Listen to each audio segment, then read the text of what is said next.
Let us start with the new chapter number 6 triangle. ठीक है, triangle के बारे में अगर हम लोग जैसे ही बोलते हैं तो हमारे दिमाग में क्या आता है कि कोई एक ऐसा शेप, कोई एक ऐसा फिगर जिसके कितने साइड्स होते हैं, थ्री साइड्स के साथ थ्री वर्टेक्स होते हैं। इसके वर्टाइसेस जानते हो ना, जहां पर दो लाइन एक दूसरे को मीट करती हैं उसको क्या बोलते हैं, वर्टाइसेस। मतलब जैसे ही हमने ट्राइंगल बोला तो हमारे दिमाग में, जैसे ही मैंने बोला ट्राइंगल तो तुम्हारा दिमाग में क्या बना, एक ट्राइंगल का शेप बना। उसके बाद मैंने बोला जैसे स्क्वायर तो तुम्हारे दिमाग में क्या बनेगा, स्क्वायर। मैं ये तुम्हारी इमेजिनेशन इसलिए चेक कर रहा हूं क्योंकि ये इमेजिनेशन बेस्ड जो है वो चैप्टर, ठीक है। तो मैंने बोला कि ट्राइंगल बोलो तो ट्राइंगल इमेजिन हुआ, सर्कल बोलूंगा सर्कल इमेजिन होगा, और स्क्वायर रेक्टेंगल जो बोलूंगा वो इमेजिन होगा। ठीक है, तो तुम लोगों ने ऑलरेडी क्लास 9th में ट्राइंगल चैप्टर पढ़ा है। ठीक है, क्लास 9th में तुम लोगों ने ज्योमेट्री का आधा पार्ट कवर किया है कि ज्योमेट्री होती क्या है, ट्राइंगल, स्क्वायर, रेक्टेंगल, क्वाड्रिलेटरल, हर तरीके के सब चीजों को पढ़ चुके हैं। ठीक है, अब देखो क्लास 9th में तुम लोगों ने पढ़ा है कॉन्ग्रुएंसी ऑफ ट्राइंगल। ठीक है, कि कोई भी ट्राइंगल कॉन्ग्रुएंट कैसे होता है। ठीक है, कोई भी ट्राइंगल कॉन्ग्रुएंट कैसे होगा, जिसका शेप एंड साइज क्या होना चाहिए, सेम होना चाहिए। शेप एंड साइज का मतलब समझ आता है ना, कि एग्जैक्ट फोटोकॉपी उसकी। जैसे मैंने बोला कि एक A4 साइज का पेपर है तो उसका A4 साइज का दूसरा पेपर लिए तो वो एक दूसरे के क्या हो गए, कॉन्ग्रुएंट हो गए। एक इक्विलैटरल ट्राइंगल, आप लोग जानते हैं इक्विलैटरल ट्राइंगल क्या होता है, एक ऐसा ट्राइंगल जिसके तीनों साइड्स क्या हो, इक्वल हो, तो उसको क्या बोलते हैं, इक्विलैटरल ट्राइंगल। तो ये भी एक क्या है, कॉन्ग्रुएंट ट्राइंगल है। वैसे हम लोगों ने हर चीज के बारे में, कॉन्ग्रुएंसी के बारे में हम लोगों ने कौन सी क्लास में पढ़ा है, 9th क्लास में। तो 9th क्लास में हम लोगों ने पढ़ा था कि कोई भी चीज अगर कॉन्ग्रुएंट है, क्या है, कॉन्ग्रुएंट है, तो उसका सेम शेप होगा और सेम साइज भी होगा। ठीक है, सेम शेप के साथ सेम साइज भी होगा। ओके, जैसे कि अगर मैं बोलूं कि तुम लोगों की मैथ्स की बुक, ठीक है, सबकी मैथ्स की बुक सेम साइज की होगी। हाँ, एक दो की अब क्या हो रहा है कि वो एडिशन निकालने वाले एक छोटी बना देता है एक बड़ी। मैं बोल रहा हूँ कि जो सिमिलर दिखती है, एकदम मतलब सेम दिखती है, सेम, तो उसको क्या बोलेंगे कि वो एक दूसरे के क्या है, कॉन्ग्रुएंट है। मैंने बोला कि कोई तुम लोगों ने पेंसिल का क्या लिए, पाउच लिए पूरा, तो उसमें एक पेंसिल के जैसे क्या होंगी, बाकी पूरी पेंसिल होंगी, तो ये क्या होगा तुम्हारे लिए, कॉन्ग्रुएंट हो गया। मैंने बोला कि मैंने यहाँ पर दो इक्विलैटरल ट्रायंगल बनाया तो एक दूसरे के क्या हो जाएंगे, वो इक्वल हो जाएंगे, मतलब ये क्या हो गया, कॉन्ग्रुएंट। तो कॉन्ग्रुएंट का मतलब होता है कि जिसका सेम शेप और सेम साइज हो उसको क्या बोलते हैं हम लोग, कॉन्ग्रुएंट। ये सब चीज हमने कब पढ़ा है, क्लास 9th में। पर अब हम जो क्लास 10th में स्टडी करेंगे वो करेंगे दूसरे टाइप से। हम लोगों ने 9th में क्या पढ़े हैं, कॉन्ग्रुएंसी ऑफ अ ट्राइंगल। अब क्लास 10th में पढ़ेंगे इसका अलग। अब देखो क्लास 10th में जो हमारी ट्राइंगल की स्टडी होगी, इसमें अगर हम लोग जब भी किसी भी फिगर के बारे में पढ़ेंगे, किसी भी फिगर के बारे में पढ़ते हैं तो उनका सेम शेप होना चाहिए। क्या होना चाहिए, उनका सेम शेप होना चाहिए, SHAPE शेप। ठीक है, शेप मतलब आकार।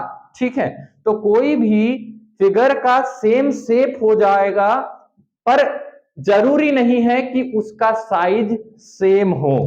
क्या बोला मैंने, क्लास 10th की जो ट्रायंगल की चैप्टर की स्टडी कर रहे हैं, मैं जो जो चीज बता रहा हूं उसको दिमाग में अच्छे से बैठा लेना, क्योंकि इसी से तुम्हारा क्या बनेगा, थ्योरी के क्वेश्चन। ठीक है, तो मैं जो बता रहा हूं इसको देखना, एक से एक लिंक होगा ना, उसके बाद इसके ऑब्जेक्टिव पूरे बन जाएंगे। तो मैंने क्या बोला, क्लास 9th में हमने पढ़े हैं कॉन्ग्रुएंसी ऑफ ट्राइंगल। अब जो क्लास 10th में पढ़ रहे हैं हम लोग, वो पढ़ाई करेंगे ट्राइंगल की, कि कोई भी फिगर हो, ट्राइंगल की ही बात नहीं कर रहा हूं, कोई भी ऐसा फिगर जिसका क्या होना चाहिए, सेम शेप होना चाहिए, सेम शेप, बट उसका साइज सेम हो ऐसा जरूरी नहीं है। क्या बोला मैंने, सेम शेप हो पर उसका साइज सेम हो ऐसा जरूरी नहीं है। इसका मतलब मैं क्या बोल रहा हूं कि सपोज मान लो कि ये एक क्या है, ट्राइंगल है। ठीक है, ये एक ट्राइंगल है और ये भी एक ट्राइंगल है? दोनों का सेम शेप में कोई चेंजेस है क्या, शेप तो दोनों का सेम है ना, साइज में डिफरेंट है, ये बड़ा है और ये क्या है, छोटा है। ठीक है, समझ आ रहा है ना। जैसे मैं बात कर लूं ये एक सर्कल है और ये एक छोटा सर्कल है, क्या ये दोनों के शेप में चेंजेस है? नहीं है, दोनों सर्कल ही है, पर इनके साइज में डिफरेंस है ना? तो वही चीज बोल रहा हूं कि क्लास 10th की जो ट्रायंगल चैप्टर की स्टडी होगी उसमें सेम शेप हो, पर नेसेसरीली ऐसा नहीं है कि आपका जो साइज है वो भी सेम हो। तो ऐसी चीजों को बोलते हैं बेटा सिमिलैरिटी ऑफ अ ट्रायंगल। क्या बोलते हैं? Similarity of a triangle. इसका मतलब क्लास 9th में हमने पढ़ाई की है ट्रायंगल चैप्टर की कॉन्ग्रुएंसी ऑफ ट्रायंगल पे, ठीक है, कॉन्ग्रुएंसी ऑफ ट्रायंगल पे किए। अब 10th क्लास में जो पढ़ाई करेंगे वो किस पे करेंगे? सिमिलैरिटी ऑफ ट्रायंगल पे पढ़ाई करेंगे। ओके, तो सिमिलैरिटी ऑफ ट्रायंगल में क्या हो गया कि कोई भी चीज अगर सिमिलर है, ठीक है, कोई भी चीज अगर सिमिलर है तो वो क्या होगी बेटा? सेम शेप तो होगी, पर क्या नहीं होगी? बट डिफरेंट एंड, ठीक है, same shape but different size, ठीक है, डिफरेंट साइज की होती है। तो इस सब चीज को क्या बोलते हैं? सिमिलैरिटी बोलते हैं, ठीक है। सिमिलैरिटी समझ आ गया क्या होता है? कि अलग अलग शेप होंगे जिसका साइज मैटर नहीं करता कि वो बड़ा है या छोटा है। तो इन सब की स्टडी हमारी क्लास 10th में होगी, ठीक है, कॉन्ग्रुएंट। ओके, ठीक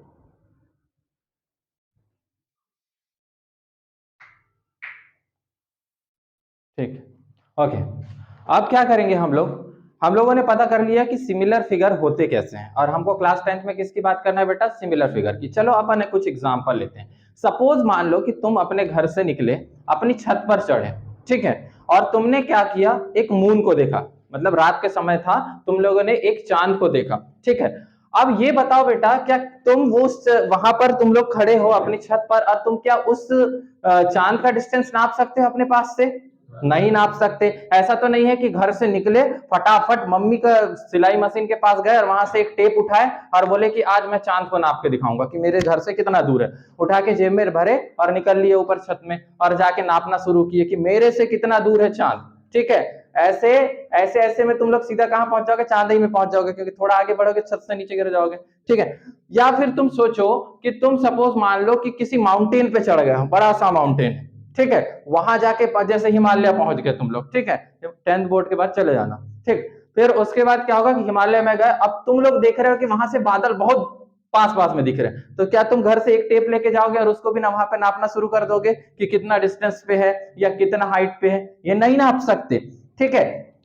तो ये सब चीज को आइडिया है, जो ये मेजरमेंट है, ये इजीली तुम्हारे घर के टेप से या तुम्हारे 15 सेंटीमीटर का स्केल से नापा नहीं जा सकता।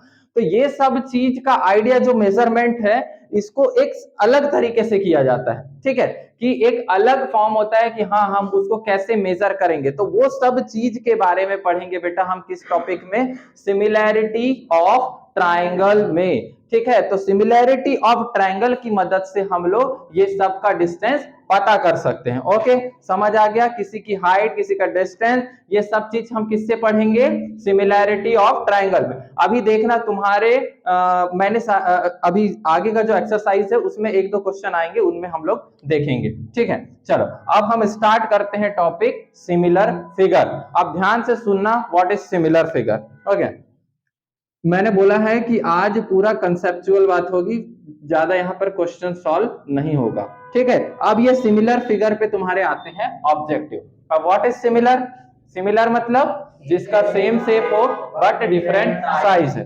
अब सपोज मान लो कि मैंने बोला कुछ सर्कल्स हैं, ठीक है, मेरे पास कुछ सर्कल बने हुए हैं, ठीक, ये हो गया एक सर्कल, ये हो गया सेम, ठीक है, कुछ ये सर्कल हो गया, कुछ ये सर्कल हो गया, ठीक है। वैसे ही मेरे पास ये एक ट्रायंगल बना है, ये एक ट्रायंगल बना है, ये एक ट्रायंगल बना है, ठीक है, और ये एक ट्रायंगल बना है, ठीक है। तो अब मैं सिमिलैरिटी की बात करूं तो सिमिलर फिगर कौन से फिगर होंगे बेटा? जिसका क्या होना चाहिए? सेम शेप होना चाहिए। मतलब ये सारे सर्कल्स क्या है? एक दूसरे के सिमिलर है ना। सपोज मान लो कि कोई सर्कल है जिसका रेडियस सेम है, मैंने बोला सेम रेडियस से बनने वाले 5 सर्कल बनाओ, ठीक है। मैंने बोला एक 5 सेंटीमीटर का रेडियस लो और उससे 5 सर्कल बनाओ, तो क्या वो सर्कल एक दूसरे के सिमिलर होंगे? होंगे ना, ठीक है। उसके साथ साथ क्या होंगे? कॉन्ग्रुएंट भी होंगे।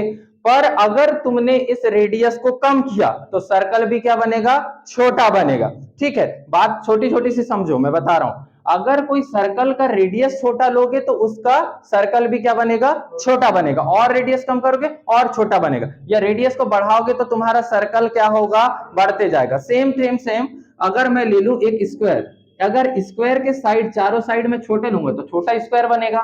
ठीक है, अगर मैं बड़ा साइड लूंगा तो क्या होगा, बड़ा सर्कल बने स्क्वायर बनेगा। वैसे ही अगर मैं सर्कल की बात हो गई और एक इक्विलेटरल ट्रायंगल छोटा साइड लूंगा तो छोटे बनेंगे, और बड़ा ट्रायंगल का बड़ा साइड लूंगा तो बड़े बनेंगे।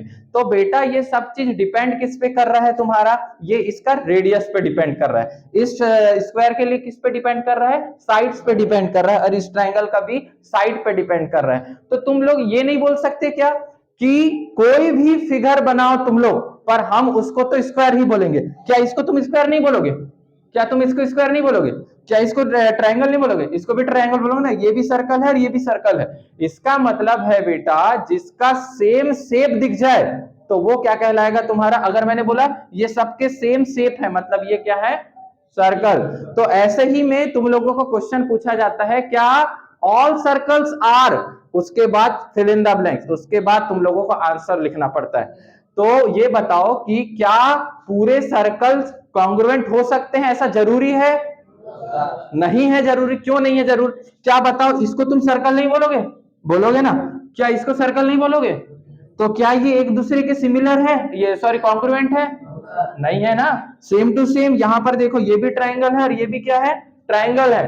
तो मैंने अगर क्वेश्चन तुमसे बोला कि ऑल सॉरी इसको छोड़ो, स्क्वायर को इसमें देखो, मैंने बोला ये भी स्क्वायर है और ये भी स्क्वायर है, तो क्या पूरे स्क्वायर ऑल स्क्वायर्स आर, फिर उसके बाद ब्लैंक लग जाएगा, तो तुम कॉन्ग्रुएंट डालोगे आंसर या सिमिलर डालोगे। क्वेश्चन आया, एक क्वेश्चन आया कि ऑल सर्कल्स आर, एक क्वेश्चन ये है, एंड ऑल स्क्वायर्स आर। अब बताओ क्या सभी सर्कल क्या होते हैं, कॉन्ग्रुएंट होते हैं या सिमिलर, सिमिलर होंगे। कॉन्ग्रुएंट होना पड़ेगा कब, जब पूरे सेम रहे, और सब सेम तो हो नहीं सकता।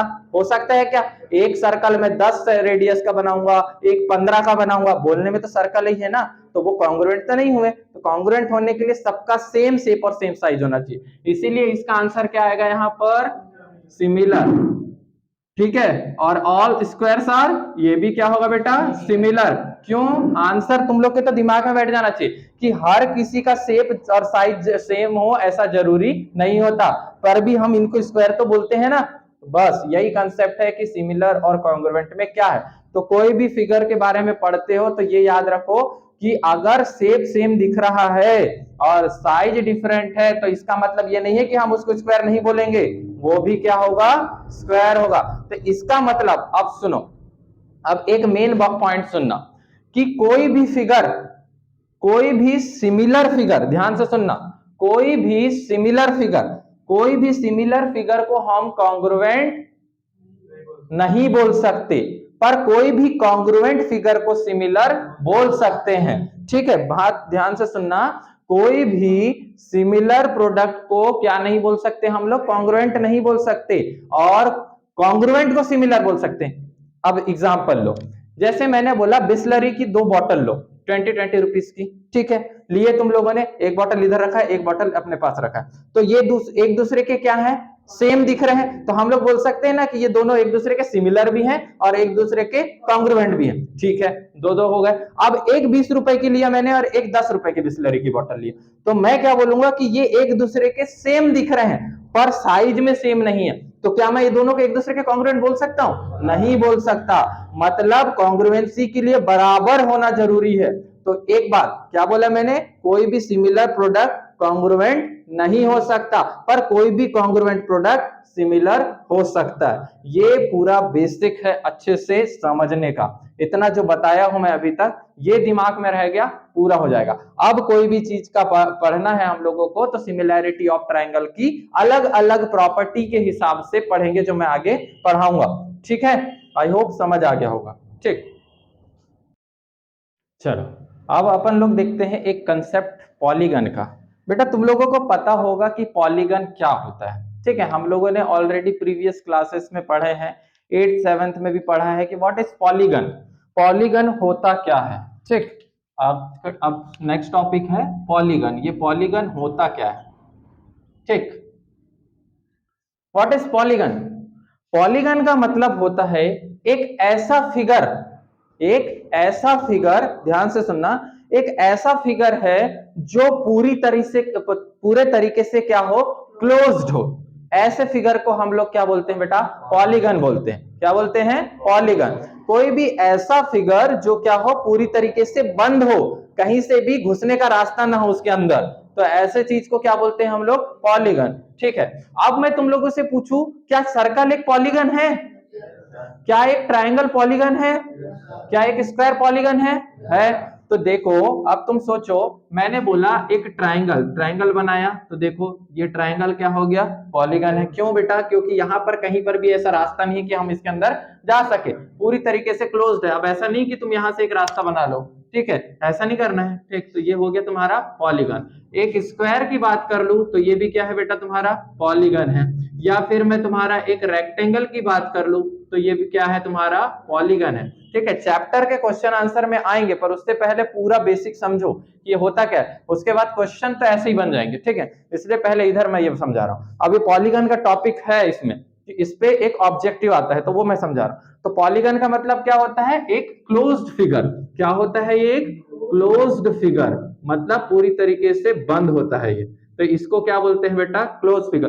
तो क्या पूरे क्वाड्रिलेटरल तुम्हारे क्लोज फिगर होंगे, बताओ, क्या क्लोज फिगर में क्वाड्रिलेटरल आ सकते हैं, आएंगे ही ना, ऑब्वियस सी बात है कि वो सारे क्या होते हैं, क्लोज्ड होते हैं। तो ठीक है, तो इसी के चलते हमारी बुक में इसके लिए एक पॉइंट लिखा गया है कि कोई भी दो पॉलीगन जिसके सेम नंबर ऑफ साइड्स हो। ठीक है, सुनो, कोई भी दो पॉलीगन जिसके सेम नंबर ऑफ साइड्स हो, ठीक है, वो सिमिलर कब होंगे। ठीक है, तो यहां पे क्या बोला है कि कोई भी दो पॉलीगन जिसके सेम नंबर ऑफ साइड्स हो, तो वो सिमिलर कब होगा, जब उसके करस्पॉन्डिंग एंगल्स, ठीक है, करस्पॉन्डिंग एंगल्स के साथ साथ उसका करस्पॉन्डिंग साइड्स का जो रेशियो है वो क्या होगा, इक्वल होगा। Corresponding sides are in the same ratio. क्या रेशियो होना चाहिए, सेम रेशियो में होना चाहिए। तो मैंने क्या बोला, टू पॉलीगन्स, ठीक है, दो पॉलीगन की बात कर रहा हूं। ठीक है, देखो कोई भी दो पॉलीगन है जिसके क्या होते हैं बेटा, दो मतलब सेम साइड होते हैं। ठीक है, तो वो सिमिलर कब होगा, जब उसके करस्पॉन्डिंग एंगल्स आर इक्वल। क्या होंगे बेटा, करस्पॉन्डिंग एंगल्स इक्वल होना चाहिए, उसके साथ साथ corresponding sides are in the same ratio. तो ये क्वेश्चन पूछा जाता है, इंपॉर्टेंट है, ऑब्जेक्टिव में आता है कि टू पॉलीगन्स, ये दो पॉलीगन के बारे में पूछता है, हैव सेम, नहीं सेम साइड के बारे में नहीं बोला है, हाँ same number of sides, number of sides. ठीक है, कोई भी दो polygon have same number of side are similar, कब सिमिलर होगा। ठीक है, तो वो कब सिमिलर हो सकते हैं बेटा, जब आपके करस्पॉन्डिंग एंगल्स इक्वल होंगे, उसके साथ साथ करस्पॉन्डिंग साइड्स के जो रेशियो है वो इक्वल होना चाहिए। मेरे को पता है आधे लोगों को तो बहुत बोर जैसा लगेगा ये टॉपिक, ठीक है, थोड़ा सा बोरिंग टाइप का है, क्योंकि ज्योमेट्री बोरिंग टाइप होती ही है, पर इसको समझना तो जरूरी है। अभी इसको छोड़ दोगे, बाद में जाके गला तो पकड़ेगी तुम्हारा, ऐसा तो नहीं कि छोड़ देगी, तो इसको थोड़ा सा समझो। पॉलीगन मतलब कोई क्लोज फिगर। ठीक है, अब तुम सोचो, मैं यहाँ पर ये जो इतना बड़ा रामायण जैसा ये छोटा सा लिखा हूं, इसका मतलब कुछ नहीं है। सपोज मान लो कि ये एक ट्रायंगल है और ये क्या है, ट्रायंगल है, ये क्या पॉलीगन नहीं है ना, पॉलीगन, पॉलीगन है। अब मैंने क्या बोला हूं, two polygon have same number of side, तो ये दो पॉलीगन हो गए, हुए ना, इसके क्या है, सेम नंबर ऑफ साइड है ना, ये 1 2 3, 1 2 3 हो गए, 3। उसके बाद क्या बोला, सेम नंबर साइड, तो ये सिमिलर कब होंगे, कब सिमिलर होंगे, अगर उनके करस्पॉन्डिंग एंगल क्या होंगे, इक्वल। अब करस्पॉन्डिंग एंगल मतलब ये एंगल इसका करस्पॉन्डिंग होता है, ये एंगल इसके करस्पॉन्डिंग होगा और ये एंगल इसके करस्पॉन्डिंग होगा, बस छोटी सी बात है। अब उसके बाद क्या बोल रहा है, corresponding sides are in the same ratio. मतलब सपोज मान लो ये एक साइड है तो इसका करस्पॉन्डिंग साइड क्या होगा, ये, इसका साइड ये और इसका साइड ये, बस यही तो समझना है बेटा। ये थोड़ा सा फिगर में समझाओ तो ज्यादा समझ आता है, समझ गए। तो कोई भी पॉलीगन है, हम तो वैसे ट्रायंगल के ही बारे में पढ़ेंगे, ठीक है। तो ट्रायंगल कब सिमिलर हो सकता है, जब उसके क्या होंगे, करस्पॉन्डिंग एंगल क्या होंगे, इक्वल होंगे। उसके साथ साथ उसके करस्पॉन्डिंग साइड्स के जो रेशियो है वो भी क्या होंगे, इक्वल होंगे। तब कोई भी ट्रायंगल क्या हो सकता है, कॉन्ग्रुएंट, सॉरी सिमिलर प्रूफ हो सकता है। ये बहुत इंपॉर्टेंट लाइन है। ओके, आई होप समझ आ गया होगा। अब इसके बाद हम लोग एक थ्योरम पढ़ेंगे, थ्योरम 6.1। ओके, तो चलो पहले इसको लिख लो, उसके बाद देखते हैं। चलो अब अपन लोग देखते हैं, मैंने पॉलीगन समझा दिया, व्हाट इज पॉलीगन, ठीक है। तो पॉलीगन मतलब ट्रायंगल, तो इसीलिए तुम्हारी एक टॉपिक है सिमिलैरिटी ऑफ ट्रायंगल, ठीक है। तो उसमें बोला गया है कि दो ट्रायंगल कब सिमिलर हो सकते हैं बेटा, जब उनके करस्पॉन्डिंग एंगल्स इक्वल होंगे, उसके साथ साथ corresponding sides are in the same ratio. Corresponding sides मतलब समझते हैं ना, ओके। चलो तो उससे ही आगे आके हम लोग एक थ्योरम देखते हैं जिसका नाम है थ्योरम 6.1, ठीक है। इसका प्रूफ उतना जरूरी नहीं है, इसको समझना जरूरी है, ठीक है। थ्योरम 6.1, इस थ्योरम 6.1 में स्टेटमेंट लिखा है वो देख लेना, मैं समझा देता हूं कि ये थ्योरम 6.1 क्या बोल रही है, ठीक है। थ्योरम 6.1 में साफ साफ ये बोला गया है कि जब भी आपके पास कोई एक ट्रायंगल है, ठीक है, ऐसा जरूरी नहीं है कि वो इक्विलैटरल हो, आइसोसेलेस हो या फिर स्केलेन ट्रायंगल हो, ठीक है। ठीक, तो हमारे पास क्या दिया हुआ है, एक ट्रायंगल दिया है जिसको मान लो कि ए बी सी, ठीक है। एक ट्रायंगल है ए बी सी थ्योरम 6.1 के अकॉर्डिंग, ठीक है। तो थ्योरम 6.1 ये बोलती है कि अगर आपके पास एक ट्रायंगल है, ट्रायंगल ए बी सी, ठीक है, तो इसमें कितने साइड्स हैं बेटा, 3 साइड्स हैं।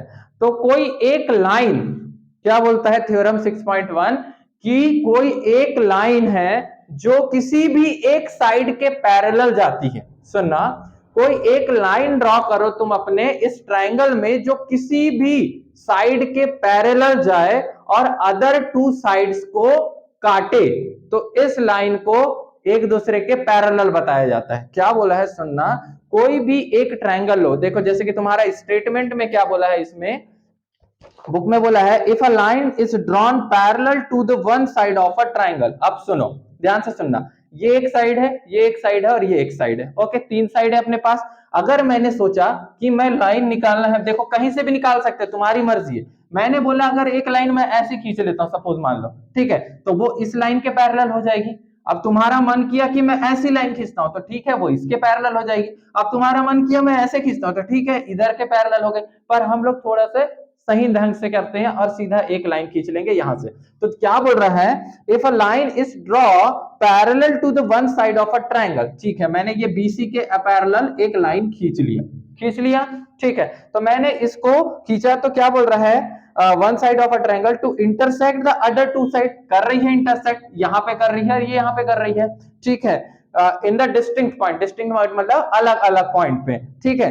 The other 2 sides are divided are in the same ratio. तो सुनना ध्यान से, एक ट्रायंगल ड्रॉ किए, उसमें कोई भी एक साइड के पैरेलल तुमने कोई एक लाइन खींच लिया, तुमने खींचा। अब इसके खींचने से ये वाले साइड और ये साइड को ये लाइन टच तो कर रही है ना, इंटरसेक्ट कर रही है, पॉइंट डी पे कर रही है और ये पॉइंट पे ई पे कर रही है। तो जब इसने इस लाइन को काटा तो इसकी वजह से इनका जो साइड्स का रेशियो है वो क्या होगा, सेम हो जाएगा, ठीक है, are in the same ratio, मतलब इनका रेशियो सेम होगा। अभी मैं बताता हूं, सुनो क्या होगा, ठीक, समझ गए।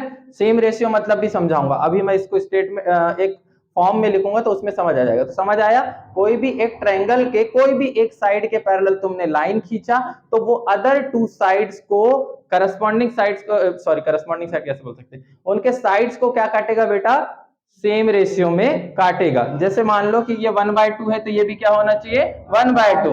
ये 3/2 है तो ये कितना होना चाहिए, 3/2। कोई भी 1/4 है तो ये भी क्या होना चाहिए, 1/4 होना चाहिए। तो इसी को बोलते हैं थ्योरम 6.1। ठीक है, तो थ्योरम 6.1 में ऐसा बताया गया है।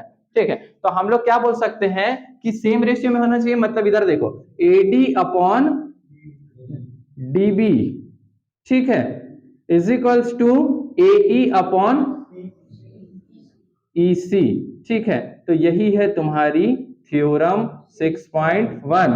तो थ्योरम 6.1 का स्टेटमेंट तो ऐसा लिखने आया है, ऐसा पता नहीं है, उतना अभी तक देखा नहीं है, पर ये याद रख लो कि ट्रायंगल 6.1 सॉरी ट्रायंगल बोलता हूँ, थ्योरम 6.1 ये बोलता है कि अगर आपके ट्रायंगल के कोई भी साइड के पैरेलल एक लाइन खींचोगे तो वो अदर टू साइड्स को किस रेशियो में काटेगा, सेम रेशियो में काटेगा। मतलब 1/2 है तो 1/2 काटेगा, 3/2 है, 4/2 है, जो भी है, तो इधर जितना कटेगा उतना इधर कटेगा। समझ आया बेटा? ठीक है, समझ गया ना? तो इसीलिए मैंने बोला कि AD अपॉन DB जो है वो AE अपॉन EC के इक्वल होगा। यही तुम्हारी थ्योरम 6.1 है।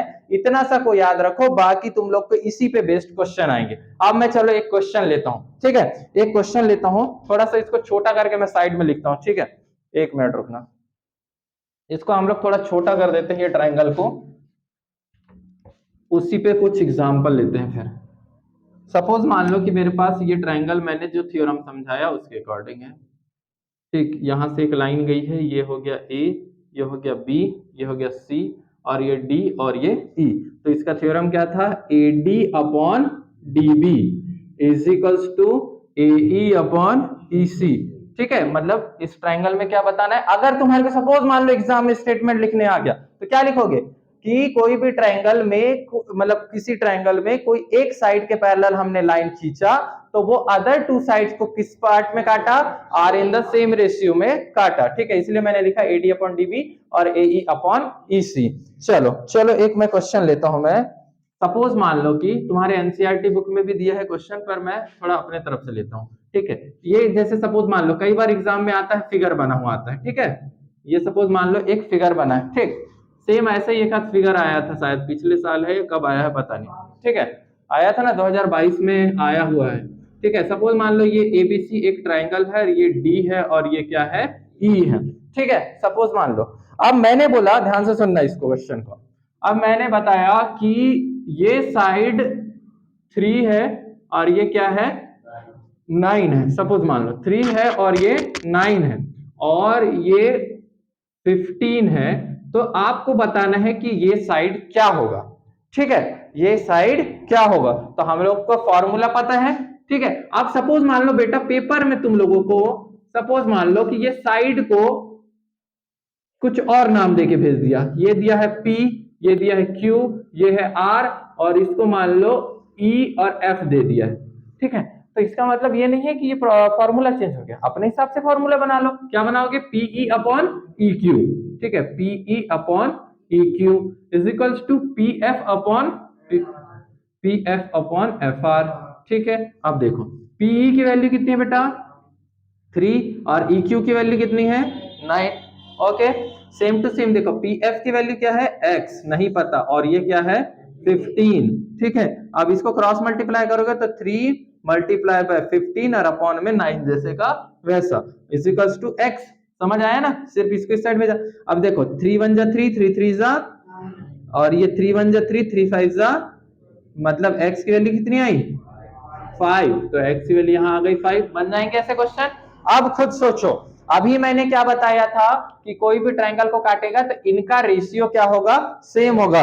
तो जो इंटेलिजेंट बच्चा था, जिसको पता चल गया, समझ आ गया कि एक बार में पॉइंट मतलब कैच कर लिया, तो वो समझ जाएगा कि ये 3 3 जा क्या है? 9 है। तो कौन सा ऐसा नंबर होगा जिसका 3 बार मल्टीप्लाई करो तो 15 आता है? 5 3 जा 15। थोड़ा सा अपना लॉजिकल दिमाग लगाना है। ठीक है, अगर ऑब्जेक्टिव्स में आता तो डायरेक्ट आंसर लिखते 5। ठीक है, सोचो तुम लोग कि अगर सपोज मान लो कि एक और ट्रायंगल ले लो। ठीक है, अब तुम खुद बता दोगे, अब मैंने समझा दिया तो।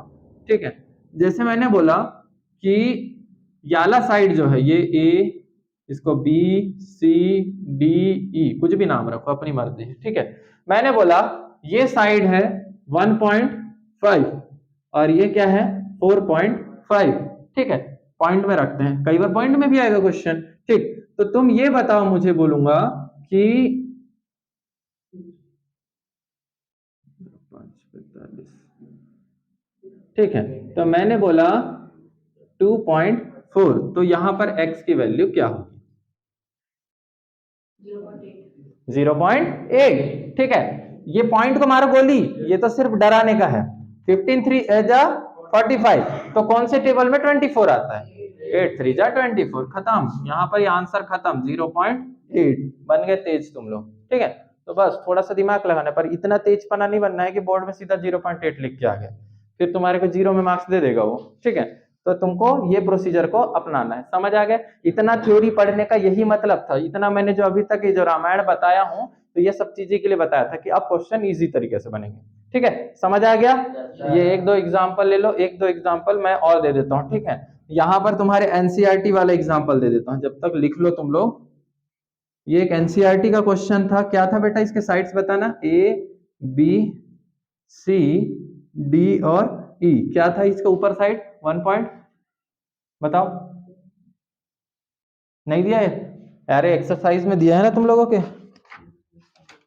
ये है देखो क्या दिया है, 1.5 और 3। ये तुम्हारा क्वेश्चन है 1.5 और 3।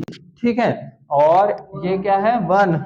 ये तो देख के ही बता दोगा कोई भी। ये क्या होगा? ये वाला साइड पूछ रहा है, क्या होगा? 1.5 का डबल 3, 1.5 का डबल 3, तो 1 का डबल 2, तो x की वैल्यू 2। इतना इजी हो जाएगा क्वेश्चन, अब समझ गए ना? हाँ, तो इस थ्योरम को अच्छे से याद रखो। क्या थी थ्योरम? कोई भी ट्रायंगल के कोई भी एक साइड के अलोंग तुमने पैरेलल लाइन खींचा, तो वो अदर टू साइड्स को सेम रेशियो में काटेगा। ठीक है, चलो इसके बाद थोड़े से अलग क्वेश्चन लेंगे।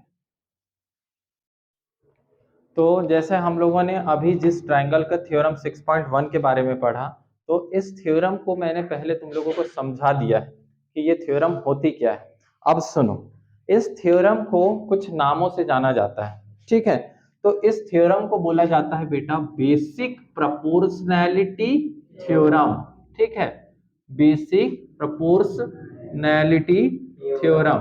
ठीक है, तो बेसिक प्रोपोर्शनैलिटी थ्योरम का स्टेटमेंट लिखना आएगा तुमको, और इसका प्रूफ भी आएगा।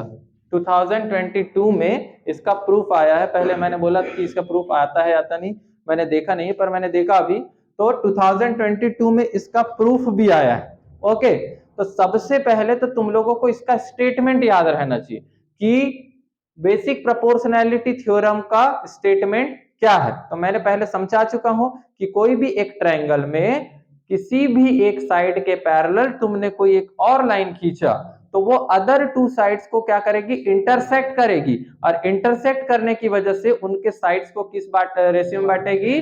सेम रेशियो में बांटेगी। तो बेसिक प्रोपोर्शनैलिटी थ्योरम की डेफिनेशन तुम लोगों को मैं यहां पर लिख देता हूं। ठीक है, अब सुनना, बेसिक प्रोपोर्शनैलिटी थ्योरम जो 6.1 है, उसी को थेल्स थ्योरम के नाम से भी जाना जाता है। किस नाम से जाना जाता है? Thales theorem. तो इसी को एक नाम से और बोलते हैं, जिसको बोलते हैं थेल्स थ्योरम। ठीक है, तो यहां लिख देता हूं, this is also known as Thales theorem. ठीक है, तो इसका नाम थेल्स थ्योरम से भी आ सकता है। तो क्या बोला है? Right the statement of basic proportionality theorem भी आ सकता है, या फिर right the statement for Thales theorem. समझ गया ना? ठीक है, तो यहां पे हम लोग इसका स्टेटमेंट लिख लेते हैं। ठीक है, तो यहां पर इसका स्टेटमेंट कंप्लीट होता है कि क्या बोला है? If a line draw parallel to one side of a triangle intersect the other two sides are in the same ratio. अगर ये स्टेटमेंट पूछता है बेटा, तो तुम लोग एक काम करना, ये डेफिनेशन बना लिखने के बाद क्या कर देना, एक क्या बना देना, फिगर बना देना, और उसमें ऐसे लाइन खींच के ए बी सी डी और ये ई।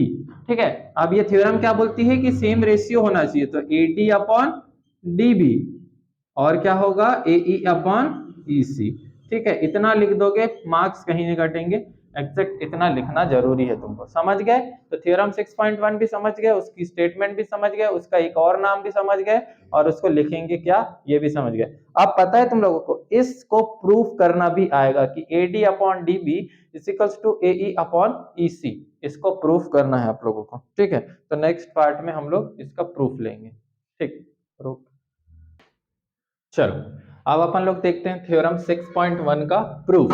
ठीक है, according to your theorem, ABC is a triangle and D is one line parallel to any one side and intersect other two sides and divide corresponding parts in the same ratio। ठीक है, ये ऐसा हमारी क्या है, तुम्हारी theorem है। चलो अब हम लोग ये प्रूफ करके देखते हैं कि ये होता कैसे।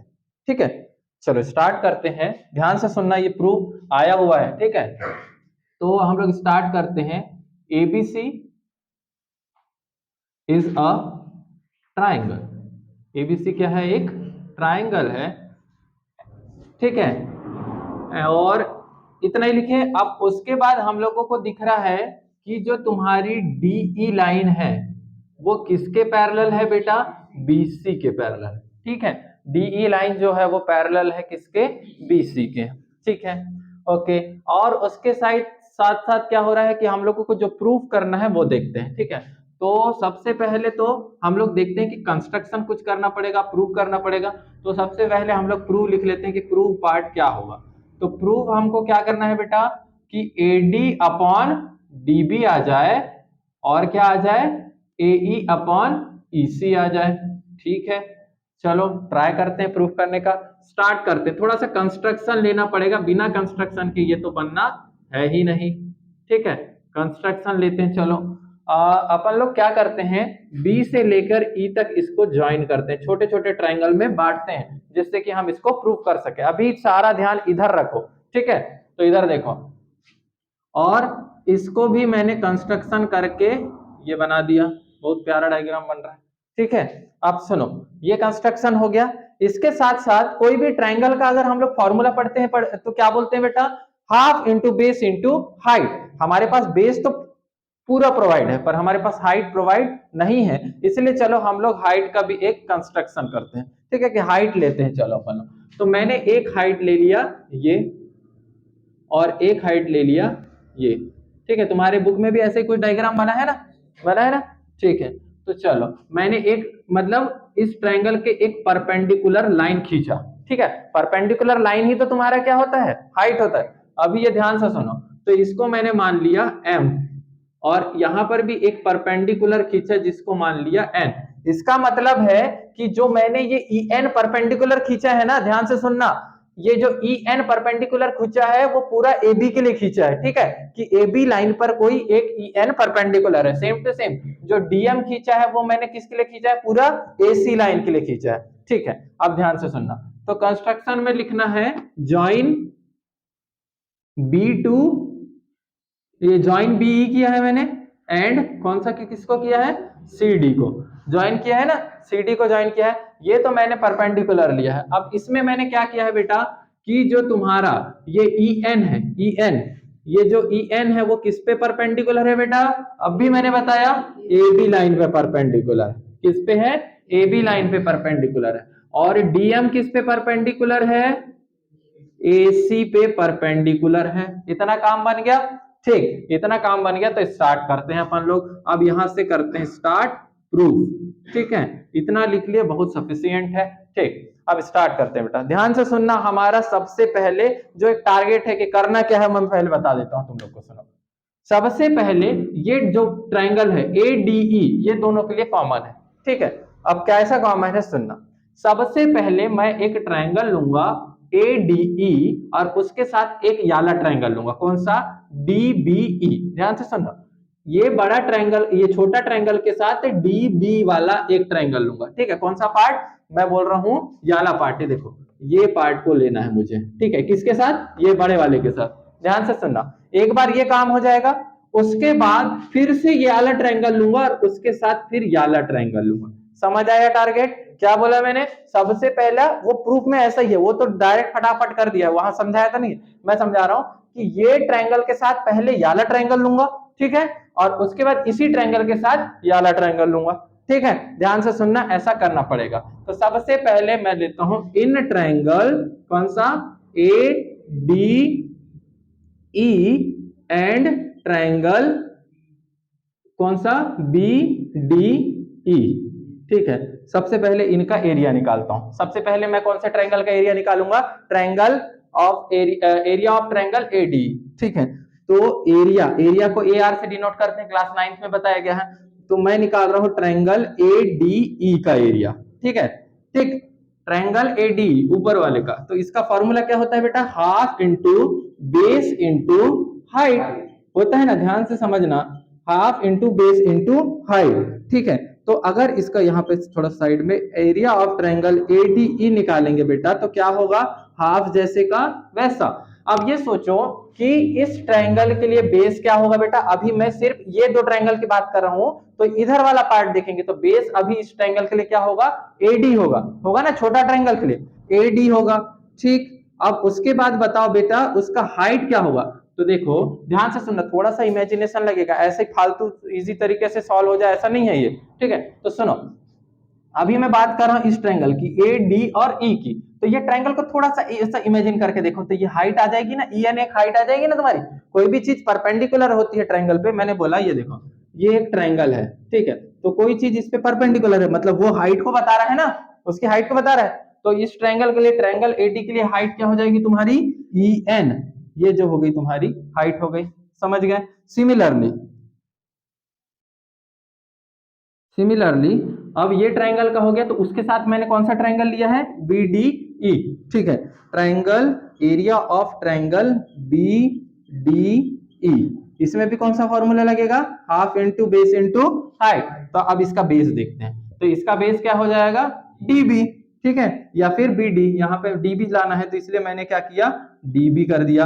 अब इसकी हाइट क्या होगी बेटा, वही होगी जो वाले ट्रायंगल की है, क्यों, क्योंकि इस पूरे साइड पर कौन सा साइड परपेंडिकुलर है, ई एन, तो ये हाइट उसके लिए भी यूज की जाएगी, तो ये क्या हो गई, ई एन, ठीक है, इतना काम हो गया, ठीक, ये हो गया एक साइड का। अब मैं चलता हूं उस साइड पे, अगेन कौन सा ट्रायंगल, ट्रायंगल फिर से ए डी लेना है, और उसके साथ कौन सा लोगे आप तुम लोग, डीई सी को लोगे, ठीक है। तो triangle A D E and triangle कौन सा, डीई सी, ठीक है। अब सुनो, अब उसके बाद डीई सी हो गया, अब चलो एरिया ऑफ ट्रायंगल कौन सा लेंगे, ए डी को निकालते हैं सबसे पहले। तो अब देखो बेटा, अब मैं इस साइड से बात कर रहा हूं, थोड़ी देर तुम्हारी अगर इमेजिनेशन बनाओगे ना एकदम इजी लगेगा क्वेश्चन। अब तुम इधर पूरा पार्ट भूल जाओ, अब मैं बात कर रहा हूं याले ट्रायंगल की, तो इसके लिए बेस कौन सा हो जाएगा बेटा, एक बार ए ई, ठीक है। अगर थोड़ा सा कॉमन सेंस होगा ना तो तुम समझ जाओगे कि सर ने एक बार इसको पहले करवा है यहाँ पे, फिर इसको लिए, ठीक है। अब मैं इस पे आया हूं, तो अब अगले में इस पे आऊंगा आऊंगा ना, तो वो थोड़ी सी करना है उस तरीके से। तो देखो अब इसका बेस क्या हो गया, ए ई, और उसका हाइट क्या हो जाएगा बेटा इस बार, डीएम होगा, होगा ना डीएम, ठीक। तो यहां पर क्या हो गया, half into A D into DM, ठीक है, sorry A, sorry A E into DM, ठीक है। Same to same, similarly similarly अब इसके साथ मैंने कौन सा ट्रायंगल लिया बेटा, ये वाला ट्रायंगल लिया, ठीक है, ठीक है। तो यहां पर देखो एरिया ऑफ ट्रायंगल डीई सी, ठीक है, तो डीई सी, तो इसके लिए फिर हाफ, अब बेस क्या आएगा तुम्हारा, ई सी, ठीक है, तो बेस आ गया तुम्हारा ई सी, और फिर से इसकी हाइट कितनी हो जाएगी, डीएम ही होगी ना, ठीक है। तो ये हो गया डीएम, ठीक है, समझ आ गया, समझ। अब देखो हम लोगों ने कितने चीज निकाले, 1 2 3 4, ठीक है, तो इनको नाम दे देते हैं, मत दो, छोड़ो, इतना हो गया। अब देखो यहां से एक बार में समझ नहीं आएगा, मैं फिर से समझाऊंगा अभी। अब इन दो पार्ट को लो, क्योंकि ये कोई एक साइड के हैं और ये दोनों एक साइड के हैं। तो एरिया, अब तुम एक बात बताओ, जब हम लोग साइड्स का रेशियो प्रूफ करते थे तो क्या बोलते थे, याला साइड इसके अपॉन में और याला साइड इसके अपॉन में, पढ़ते थे ना। तो हम लोग इसको वैसे ही करेंगे, area of AD upon area of BD. तो area of triangle ADE upon area of triangle BDE, ठीक है, इज इक्वल्स टू हाफ। अब देखो ध्यान से सुनना, ट्रायंगल एडीई की वैल्यू क्या है बेटा, 1/2 एडी इंटू ई एन, तो यहां लिखो 1/2 AD multiply by E N, upon में इसकी वैल्यू कितनी है बेटा, 1/db, 1/db multiply by E N. अब इधर देखो 1/2 से 1/2 कट, ई एन से ई एन कट, तो यहां पर एडी अपॉन डीबी मिल गया, चलो हमारा 50% काम हो गया, देखो आ गया, आ रहा है ना, वही तो करना है। अब उठाओ इन दो साइड को, कौन सा साइड है ये, फिर से ट्रायंगल, अगेन ट्रायंगल कौन सा है, एडीई, और उसके साथ कौन सा है बेटा, बीडी, नहीं डीईसी, ट्रायंगल डीईसी, ठीक है। अब इसमें भी हाफ, अब इसकी वैल्यू क्या है, एई अपॉन डीएम, एई अपॉन डीएम, और इसका क्या है, हाफ क्या है, EC upon DM, AC multiply DM, ठीक है। ओके, अब इधर देखो, हाफ से हाफ कट, डीएम से डीएम कट, एई अपॉन ईसी, ठीक है, एई अपॉन ईसी। इसका मतलब अगर हम दोनों इन दोनों को इक्वल कर दे, मतलब हम लोग इक्वल कर दे किसको, area of triangle A D E upon area of triangle B D E is equals to, इनको लिखो, area of triangle A D E is equals to upon area of triangle D E C. तो इनके ratio भी क्या हो गए, equal. तो A D upon D B is equals to A E upon E C, ठीक है। बहुत इजी प्रूफ था, थोड़ा सा यहाँ पर ट्रायंगल को समझना था, ठीक है। आई होप समझ आ गया होगा। फिर से मैं एक बार बता देता हूँ, अच्छे से समझना है। मैंने क्या बोला कि ये एक ट्रायंगल है, ध्यान से सुनना। अब मैं इस ट्रायंगल को बिगाड़ बिगाड़ के भी बता सकता हूँ, अभी मेरे को प्रूफ करना था इसलिए मैंने नहीं बताया, ठीक है। अब ध्यान से सुनना, ओके। एबीसी एक ट्रायंगल है, डीई एक लाइन लिया हूं मैंने बीसी के पैरेलल, ठीक है, लिया। अब मैंने बोला कि मैंने एक कंस्ट्रक्शन करता हूं, क्योंकि ट्रायंगल लूंगा तभी तो हमारा इतना बड़ा प्रूफ होगा। तो मैंने ये कंस्ट्रक्शन लिया और ये एक कंस्ट्रक्शन लिया। अब देखो, कोई भी ट्रायंगल को प्रूफ करना है तो उसमें हाइट की जरूरी है, और कोई भी चीज किसी के भी परपेंडिकुलर खड़ी हो गई तो वो क्या होती है, उसकी हाइट होती है। तो मैंने इस साइड के अलोंग कौन सी हाइट लिया, EN लिया, और इस साइड के अलोंग मैंने कौन सी साइड लिया, डीएम लिया, ठीक है। तो डीएम लिया। अब उसके बाद देखो क्या किया, सबसे पहले ये ट्रायंगल को, बड़ा वाला ट्रायंगल को देखो, सबसे पहला काम क्या रहा, ये ट्रायंगल को, इस ट्रायंगल को लिया किसके साथ, वाले ट्रायंगल के साथ, ठीक है। मतलब मैंने कुल मिला के ये दो पार्ट को सॉल्व किया ना। इधर देखो, ये देखो, ये ट्रायंगल एडी को किया और ट्रायंगल, एक मिनट, हाँ, मतलब ट्रायंगल एडीई को किया और उसके साथ डीईसी को, ये बीडीई को, ठीक है। ट्रायंगल एडी और बीडी, मतलब याला ट्रायंगल के साथ याला ट्रायंगल को किया, खत्म। इससे मुझे मिला कुछ वैल्यू, देखो कहां आ गया, ये और ये मिला ना। सेम टू सेम यहां पर क्या करना है, अब फिर से याला साइड को लिया और उसके साइड कौन सा साइड को किया, ये को किया। तो अब ये दोनों से कोई ना कोई चीज तो कॉमन कट रही है, कट गई, और उसकी वजह से आंसर ये आया है, ठीक। आई होप समझ आ गया होगा। बस अभी इतना बेसिक था ट्रायंगल चैप्टर का, इतना बेसिक बहुत है। अब यहां से जो भी स्टार्ट होंगे वो तुम्हारे क्या होंगे, क्वेश्चंस जो आए हैं पेपर में, ठीक है। ये जो भी कंसेप्ट है ये ट्रायंगल का कंप्लीट होता है, ठीक है। नेक्स्ट पार्ट में हम लोग कंटिन्यू करेंगे इसके क्वेश्चंस।